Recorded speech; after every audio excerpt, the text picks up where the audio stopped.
السلام علیکم، آپ دیکھ رہے ہیں میڈیا 92 اور میں ہوں آپ کا ہوسٹ حفیظ شہزاد ہاشمی۔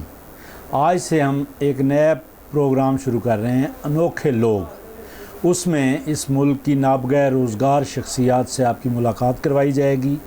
آج کے مہمان ہیں ہمارے 60 کتب سے زائد انہوں نے تصانیف لکھی، مرتب کی، شاعر ہیں، محقق ہیں، ادیب ہیں، دانشور ہیں، استاد ہیں، جن پر کئی مقالہ جات بھی لکھے جا چکے ہیں۔ جناب اعتبار ساجد، السلام علیکم سر۔ وعلیکم السلام۔ کیسے ہیں آپ؟ آپ کو یہ کیسے مزاج ہیں؟ الحمدللہ میں ٹھیک ہوں۔ سر یہ بتائیے کہ آپ کا شاعری کا عرصہ حیات کیا ہے؟ میں آپ کی بات نہیں سمجھا، جہاں شاعری کب سے شروع کی؟ اچھا، شروع کب سے کی میں جی۔ تو اب سے شروع کر رہا ہوں شاعری۔ اس سے پہلے کیا کیا؟ اس سے پہلے 60 کی دہائی آپ سمجھ رہے ہیں، لیکن اب تک ہمیں شاعری آئی نہیں۔ ہم کوشش کر رہے ہیں شاعری کو سمجھنے کی، لیکن آغاز جو کیا تھا وہ 60 کی دہائی میں۔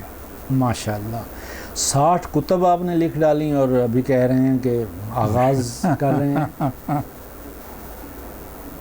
اس میں شاعری کی کتنی تصانیف؟ جی، شاعری کی 17 ہیں، پھر افسانے ہیں، ناول ہیں، میرے کالم ہیں، انٹرویوز ہیں، مختلف موضوعات پر مضامین ہیں، بہت ساری تصانیف ہیں۔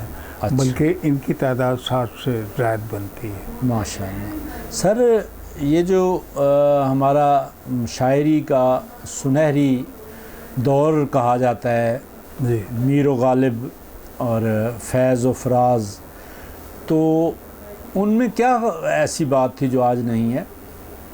ان میں بہت سی ایسی باتیں تھیں جو آج بالکل نہیں ہیں۔ مثلاً ان میں یہ تھا کہ وہ اپنے عہد کے شاعر تھے، وہ اپنی وقتی شہرتوں کے لوگ نہیں تھے، وہ دائمی شہرتوں کے آفاقی لوگ تھے۔ ماشاءاللہ۔ اور ان کی آفاقیت ان کی ہماگیریت کا اور ان کی شہرت کا سبب بنی۔ اچھا سر، آپ نے بہت خوبصورت شاعری کی۔ آپ کے چاہنے والے شاعری کے زیادہ ہیں یا چاہنے والیاں ہیں؟ آپ نے الجھن میں ڈال دیا، لیکن یہ کہ میں اجتناب نہیں کروں گا۔ سب کی مہربانی ہے، جو پسند کرتے ہیں یا کرتی ہیں، میں ان کو آداب بھی پیش کرتا ہوں آپ کے توسط سے، ان کا شکریہ بھی ادا کرتا ہوں، ان کا احترام کرتا ہوں، ان سے محبت کرتا ہوں۔ ماشاءاللہ۔ اچھا سر، زندگی میں کسی خوبرو نے دل پر ڈاکہ ڈالا، کسی کی زلف گرہ گیر کے اسیر ہوئے؟ ڈکیتی کی تو ہم قائل نہیں ہیں۔ جو آدمی ڈکیتی کا قائل نہ ہو وہ ڈکیتی کیسے اجازت دے سکتا ہے؟ لیکن یہ ہے کہ آخر دل تو سینے میں رکھتے ہیں، اور اوائل شباب میں تو زیادہ دھڑکتا ہے یہ، تو بہرحال کہیں نہ کہیں تو دھڑکا ہوگا۔ اسی عمر میں جو ہے جب آنکھوں سے ڈکیتیاں ہوتی ہیں، اسی عہد کی میں نے بات کی ہے۔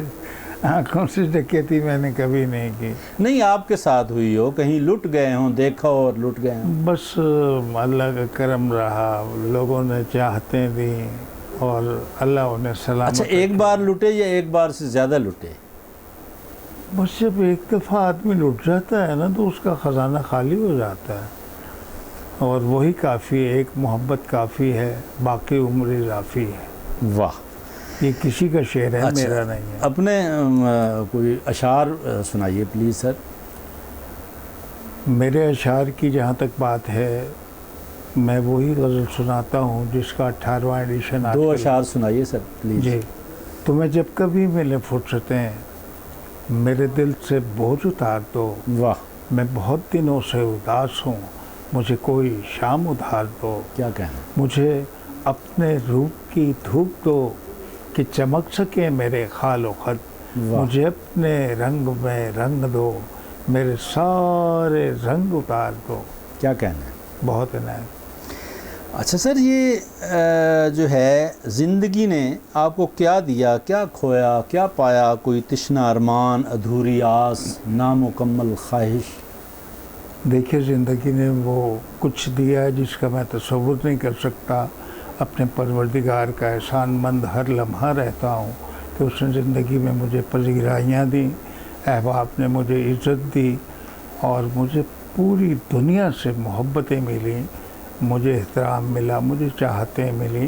آدمی کو ایک چھوٹی سی زندگی میں اور کیا چاہیے ہوتا ہے، ماشاءاللہ۔ اور میں اس کے لیے خداوند تعالیٰ کا ہر لمحہ شکر گزار ہوں کہ اس نے زندگی دی۔ سب سے بڑی بات تو زندگی ہے نا، اور سوچنے کا عمل یہ ہوتا ہے کہ ہم نے کسی کو کیا دیا۔ اگر ہم نے کسی کو کچھ نہیں دیا تو یہ زندگی رائگاں ہے۔ بہت خوبصورت بات کی آپ نے۔ اچھا سر، زندگی کا خوبصورت ترین لمحہ یعنی خوشکن لمحہ اور کربناک لمحہ کیا یاد پڑتا ہے؟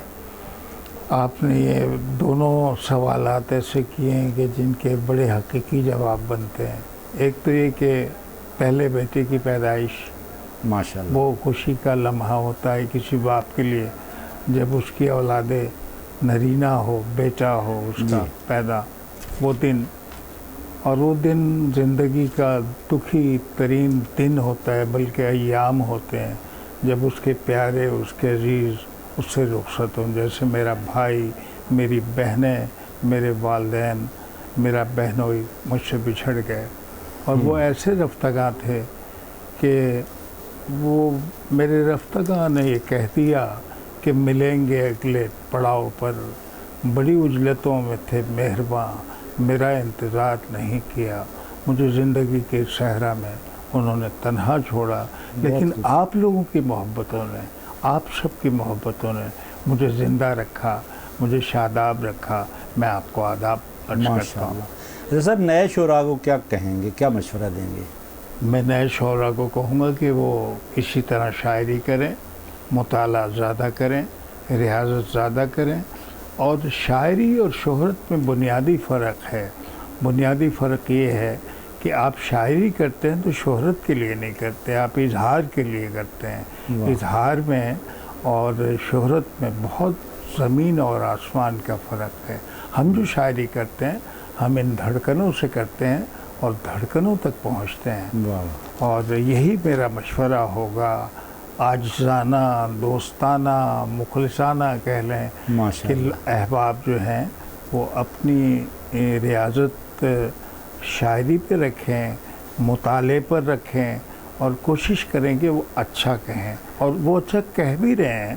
میں یہ بالکل نہیں کہوں گا کہ وہ نہیں کہہ رہے ہیں، وہ اچھا کہہ رہے ہیں، اچھا کہہ رہے ہیں ہمارے ساتھ، اور اچھا کہہ رہے تھے جنہوں نے اچھا کہا اور ہمارے درمیان۔ سر میں قطع کلامی کی معافی چاہتا ہوں، یہ جو شعراء ہوتے ہیں ان کے بارے میں مشہور ہوتا ہے کہ وہ حسن پرست ہوتے ہیں، کیا یہ بات صحیح ہے؟ اگر حسن سے مراد آپ کوئی نسائی حسن لیتے ہیں وہ اپنی جگہ تو ایک حقیقت ہے، لیکن حسن کائنات تک جائیے، شاعر تو یقیناً کائنات کا حسن بھی دیکھتا ہے۔ کائنات میں ہر چیز حسین ہے، پرندے حسین ہیں، درخت حسین ہیں، پھول حسین ہیں، ماشاءاللہ۔ اچھا سر، آخری سوال، جی، پھول، خوشبو، لباس، ان میں کیا کیا پسند ہے اور موسیقی میں کسے سنتے ہیں؟ پھولوں میں مجھے گلاب، خوشبو میں مجھے سندل، خواتین میں وہ جو قابل احترام ہوں اور ہیں، اور آپ نے لباس پہ پوچھا تھا، لباس تو میں ہمیشہ سے ویسے ہی پہنتا ہوں جیسے پہن کے بیٹھا ہوں، اور اچھا لباس ہونا چاہیے آدمی کو، خوش لباس۔ لیکن خوش لباس ہونے کے ساتھ ایک اور بات ہے جو بہت ضروری ہے، آپ کو کردار کے حوالے سے بھی بہت مناسب ہونا چاہیے۔ خوش لباسی کسی کام آتی نہیں، آپ کا کردار آپ کے کام آتا ہے۔ بہت شکریہ سر، بہت نوازش، آپ تشریف لائے، آپ نے ہمیں عزت بخشی، اور ہم آپ کے بہت شکر گزار ہیں۔ اور میں اپنے پروگرام کا اختتام اپنے اس شعر پر کروں گا کہ آپ کی سانسوں میں سانسیں ہیں ہماری، آپ کی سانسوں میں سانسیں ہیں ہماری، دل ہمارا آپ کے سینے میں دھڑکے۔ بہت شکریہ آپ کا، آپ کے ادارے کا، آپ کی پروڈکشن کا، میں بہت ممنون ہوں۔ اللہ حافظ۔